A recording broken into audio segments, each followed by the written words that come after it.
17세기 영국과 스코틀랜드는 거대한 두 사상의 충돌지였습니다. 그 중심에는 왕권 신수설, 즉 왕의 권력이 하나님으로부터 직접 부여된다는 정치 사상이 있었습니다. 특히 잉글랜드의 왕이었던 찰스 1세는 이 사상을 강하게 신봉했습니다. 이 이론에 따르면 왕의 권위는 하나님에게서 직접 나오기 때문에 지상에 그 누구도 왕을 심판할 수 없으며 백성은 왕에게 절대 복종해야 한다고 여겨졌습니다. 그러나 스코틀랜드의 장로교 신앙을 따르던 사람들의 생각은 달랐습니다. 1638년 에든버러에서 스코틀랜드 신앙인들은 역사적인 문서를 발표합니다. 바로 스코틀랜드 국가 언약입니다. 이 문서는 왕의 권력 자체를 부정한 것이 아니라 왕 역시 하나님과 맺은 언약 아래 있는 존재라는 사실을 선언한 것이었습니다. 청교도들에게 언약은 단순한 교리가 아니었습니다. 그것은 하나님과 공동체 사이의 거룩한 계약이었고 그 계약을 깨뜨리는 통치자에게 맞서는 것은 단순한 정치적 반항이 아니라 하나님께 대한 신앙적 충성이었습니다. 청교도들이 왕권 신수설을 비판할 수 있었던 신학적 토대는 바로 행위언약 사상이었습니다.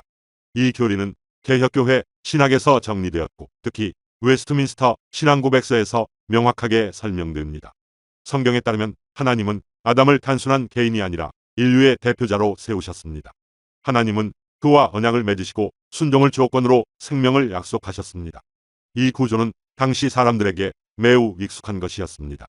왜냐하면 17세기 영국 사회는 토지 계약과 봉건 계약이 지배하는 사회였기 때문입니다. 계약이 유지되면 권리가 유지되지만 계약이 파기되면 권리 역시 상실됩니다.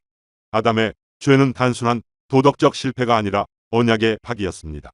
그 결과 모든 인류는 하나님 앞에서 법적으로 정죄된 상태가 되었고 스스로 의로움을 주장할 수 없는 존재가 되었습니다.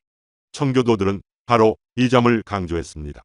왕이든 백성이든 모든 인간은 하나님 앞에서 동일한 피조물이며 죄인입니다. 그러므로 어떤 왕도 하나님 위에 서거나 하나님의 법 위에 설 수 없습니다.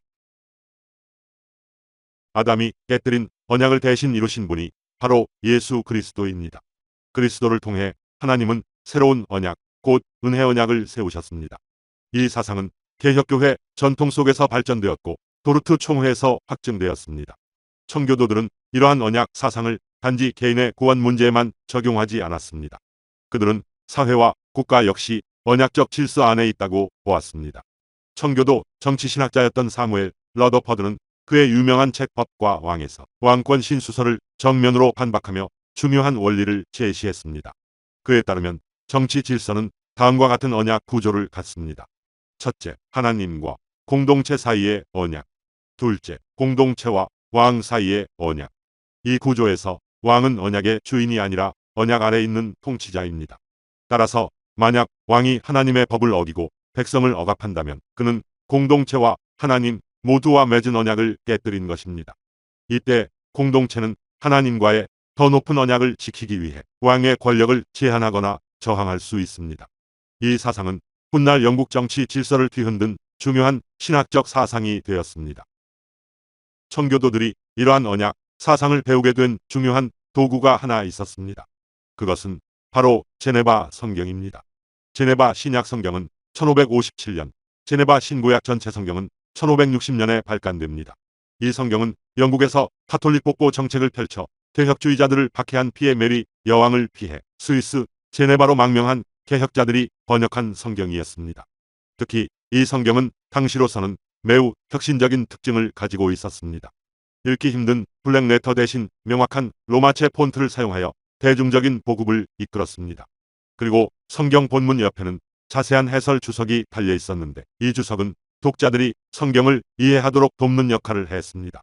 오늘 우리가 사용하는 성경의 장 번호 9부는 1205년경 영국의 신학자이자 캔터베리 대주교였던 스티븐 랭턴에 의해 정립됩니다.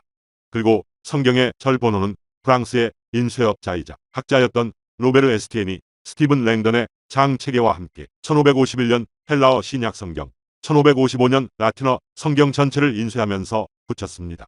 제네바 성경은 이러한 장절 구조를 영어 성경 속에서 널리 보급한 중요한 성경이었습니다.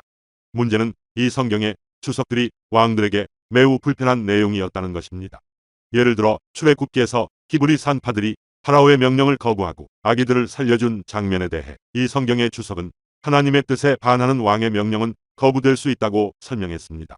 이러한 해석은 왕권 신수설과 정면으로 충돌했습니다. 실제로 잉글랜드의 왕이었던 제임스 1세는 이러한 주석들을 매우 불편하게 여겼고 결국 새로운 공식 번역 성경인 흠정역 성경의 번역을 후원하게 됩니다. 그는 왕권 강화와 제네바 성경 퇴출을 위해 킹제임스 성경을 만든 것입니다. 하지만 이미 많은 평범한 사람들은 제네바 성경을 읽으며 깨닫고 있었습니다. 성경 전체는 하나님이 자기 백성과 맺으신 거대한 언약의 이야기이며 하나님은 언제나 언약을 깨뜨리는 폭군을 심판하신다는 사실을 말입니다. 비록 제네바 성경은 영국 왕실의 정치적 압박과 인쇄 금지 조치로 인해 영국 국교회의 공식 표준 성경 자리를 킹 제임스 성경에 내주게 되지만 신앙의 자유를 찾아 미국으로 건너간 초기 청교도들의 손에 들려 있었던 것은 여전히 그들의 신념이 담긴 제네바 성경이었습니다. 17세기 청교도들에게 언약은 단순한 신학적 정의가 아닌 하나님과 세상을 연결하는 삶의 근간이었습니다. 그들은 왕권 신수설로 국가 권력을 절대화하려 했던 제임스 1세의 킹 제임스 성경을 공식적으로 받아들이면서도 마음속 깊은 곳에는 언제나 제네바 성경을 품고 있었습니다.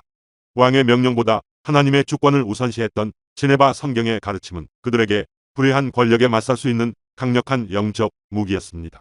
이러한 신념의 차이는 결국 1642년 영국 내전이라는 정면 충돌로 이어졌습니다. 올리버 크롬웰이 이끄는 의회군은 하나님의 영광을 외치며 전장에 나갔고 국왕 찰스 1세를 언약을 배반한 한 명의 인간으로 규정하며 처단했습니다. 신앙의 힘으로 지상의 절대 권력을 무너뜨린 이 사건은 신앙이 현실 질서를 어떻게 뒤엎을 수 있는지 보여준 거대한 충격이었습니다. 그러나 승리의 영광은 오래가지 않았습니다. 국왕 처형은 대중에게 신성 모독적인 충격을 안겼고 이후 호국경 자리에 온 크롬웰의 통치는 엄격한 도덕주의와 왕보다 더한 군사 독재로 흘러 민중의 깊은 환멸을 샀습니다. 청교도적 신념에 따라 극장 폐쇄, 크리스마스 행사 금지, 도박 및 음주 단속 등 극도의 엄격한 생활을 강요했습니다. 이는 오랜 내전에 지친 민중들에게 해방감이 아닌 숨막히는 통제로 다가왔습니다. 결국 크롬웰 사후 민심은 다시 왕정을 원하게 되었습니다. 1660년 처형당한 왕의 아들 찰스 2세가 돌아와 왕정 복고를 이루면서 청교도들의 시대는 처참하게 저물었습니다. 찰스 2세의 복수는 잔혹했습니다. 이미 죽어 묻혔던 크롬웰의 시신은 무덤에서 꺼내져 부관 참시당했고 수많은 청교도 지도자들은 반역자로 몰려 처형되거나 투옥되었습니다. 또한 찰스 2세 치하에서 제정된 엄격한 법령들은 2,000명이 넘는 청교도 목회자들을 강단에서 내쫓으며 그들의 신앙 공동체를 해체했습니다.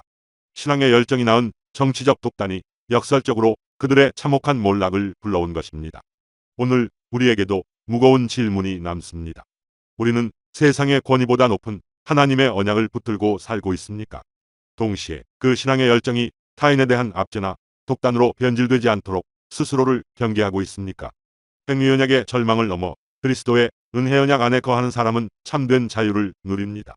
하지만 그 자유는 칼로 얻어지는 것이 아니라 사랑과 겸손으로 완성됩니다. 내전의 포화 속에서도 제네바 성경을 붙잡았던 청교도들의 용기를 기억하듯 역사가 남긴 비극적 교훈 또한 잊지 말아야 합니다. 우리는 하나님과의 언약 안에서 세상을 이기듯 동시에 세상에 그리스도의 온유함을 보여주는 사람들이 되어야 할 것입니다.